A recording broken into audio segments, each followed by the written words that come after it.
You know the crown. If you followed this channel, you've seen it up close. Record market share at the biggest boat shows in America. 5 new engine platforms funded and running at once. A rival's factory stopped by an earthquake this summer while Wisconsin ran untouched. Mercury Marine right now is the most dominant force the outboard industry has seen in a generation, and none of that is in dispute. This video is about what's underneath it. In 2024, revenue at Mercury's parent company collapsed by $1.16 billion in a single year. That figure is a revenue collapse, not a bottom line loss.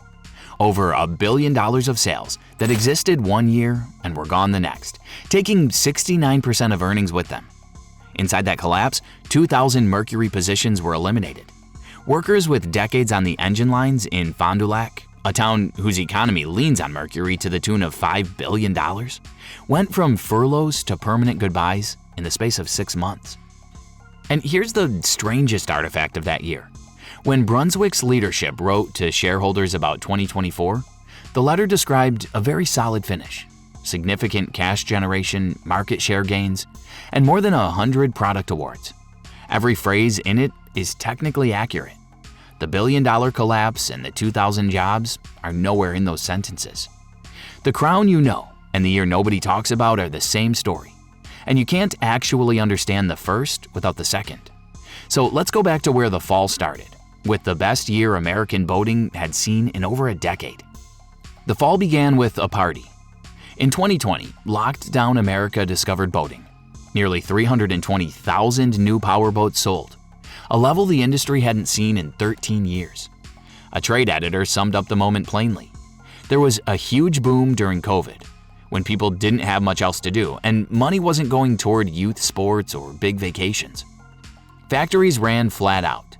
Mercury built its expansion on that wave, the capacity investments, the hiring, the share gains against supply-started rivals. And for 3 years, the wave held.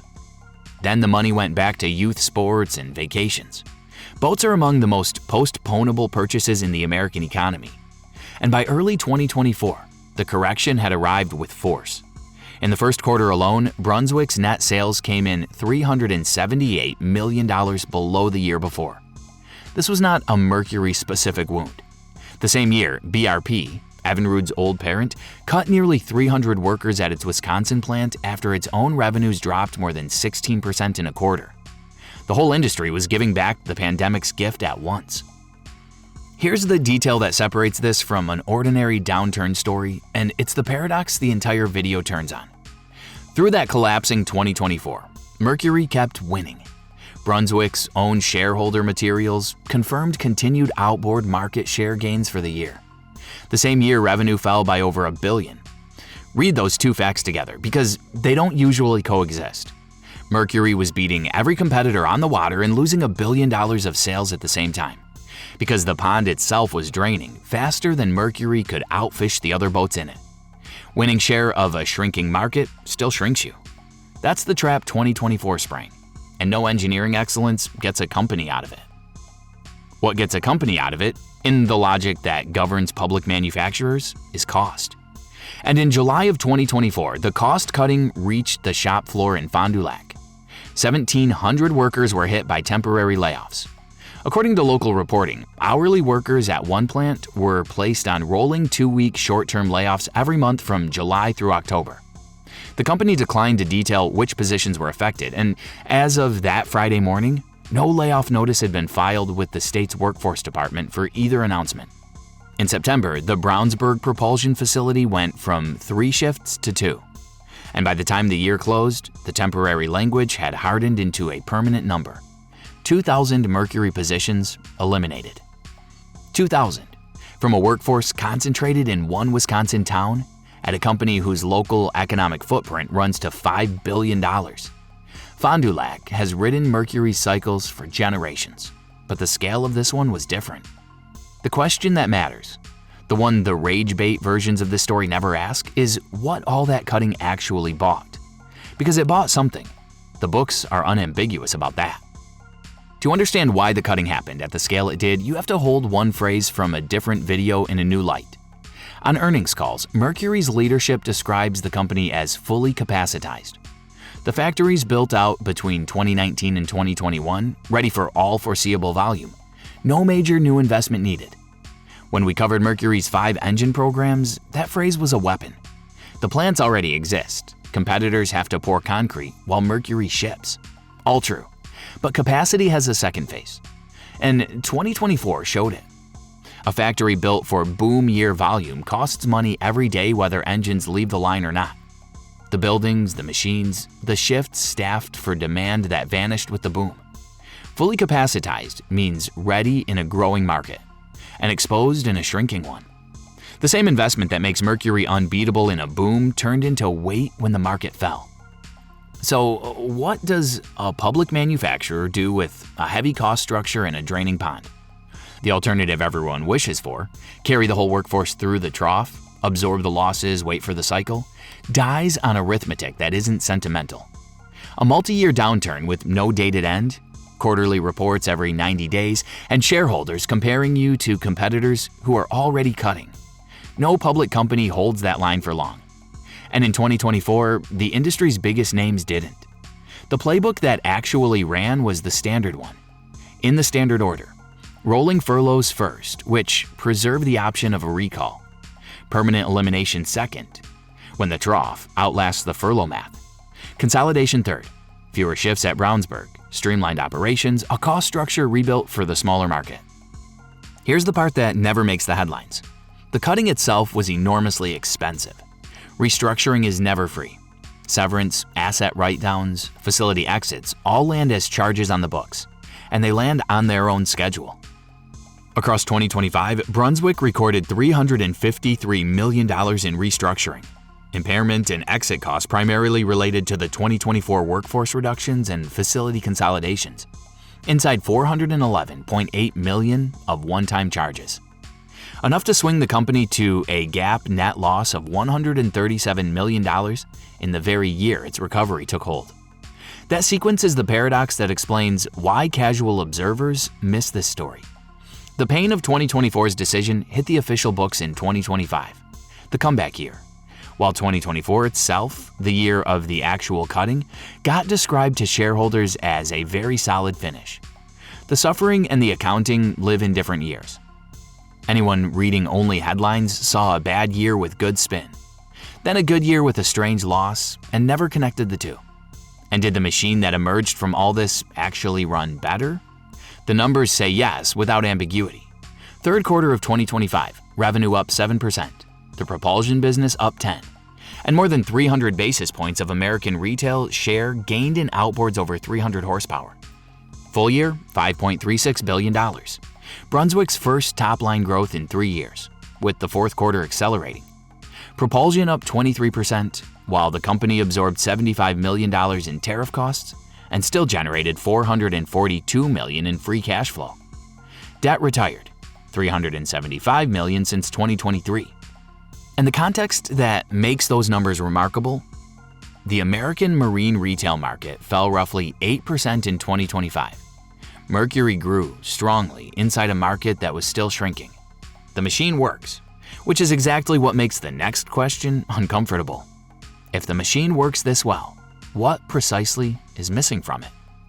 What's missing is 2,000 people, and the reporting on the story states the fact with no decoration. The recovery comes without the workers Mercury eliminated in 2024. That sentence reads like an accusation, until you see it as an accounting identity. The revenue came back, and the share came back larger than before.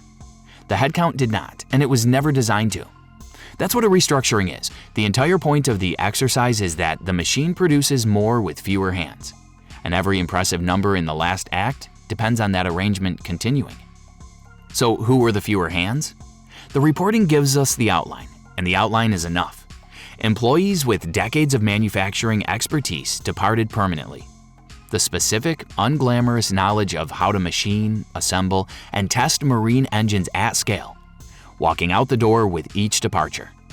Those who came back from the rolling furloughs returned to a workplace where the furlough had happened, where everyone now knew what the schedule could become when the market moved. And around the plant sits Fond du Lac, where Mercury's economic impact runs to $5 billion, a dependency built across generations on two assumptions the source names directly: stable employment, and consistent production. The 2024 layoffs, in that source's own words, demonstrated that neither assumption holds during market corrections. The town learned the same lesson the workers did, at the same time. Now put that beside the official record of the year, because the contrast is the reason this video carries the title it does. Brunswick's letter to shareholders described 2024 as a very solid finish. Significant cash generation, continued market share gains, over 100 awards for products, people, brands, and corporate culture. Awards for people and culture in the year of 2,000 eliminations. And the maddening thing, one this channel keeps finding in corporate language, is that the letter contains no lies. None of it is false. The cash, the share gains, the awards all happened. A shareholder letter is a genre with one job: describing the year to the people who own the company. And it turns out, a $1 billion collapse and 2,000 jobs can vanish entirely inside a paragraph of accurate sentences. Nothing was hidden. It simply went unsaid to an audience that wasn't asking. Is any of this unique to Mercury? Honestly, no, and the fairness matters. BRP cut the same year.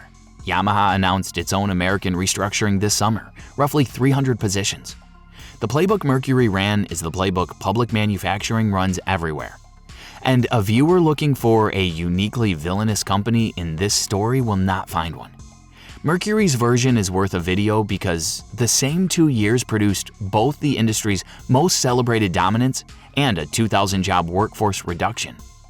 And only one of those two facts gets told. Video after video, the crown appears without the receipt. Which leaves the final question, and it's bigger than one manufacturer.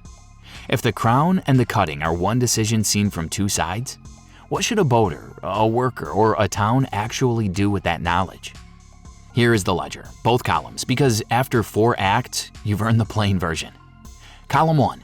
Mercury's comeback is real, and it is genuinely impressive. First revenue growth in 3 years. Share gains inside a shrinking market. 5 engine programs funded. Debt falling.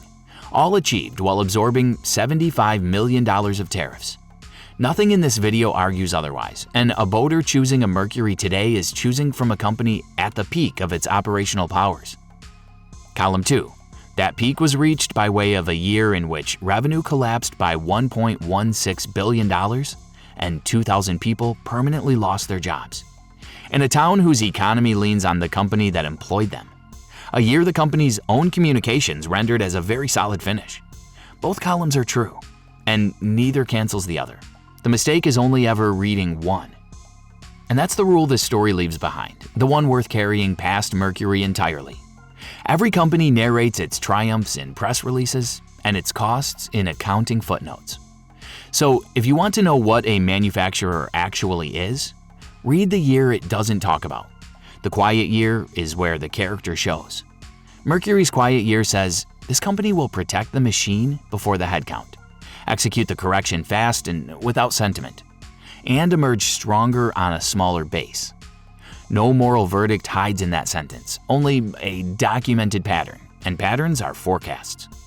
The American boat market is still soft. Tariffs are projected to cost another $35 to $45 million in 2026. And the next correction, whenever it arrives, now comes with a playbook already on record. A worker in Fond du Lac, a supplier, a town council, anyone whose life leans on that plant, knows exactly what the last correction produced. Planning around that knowledge is simply reading. For the boater, the takeaway is smaller and stranger. Dominance has a funding source. Every time Mercury unveils something spectacular, and with 5 platforms in development, that will keep happening.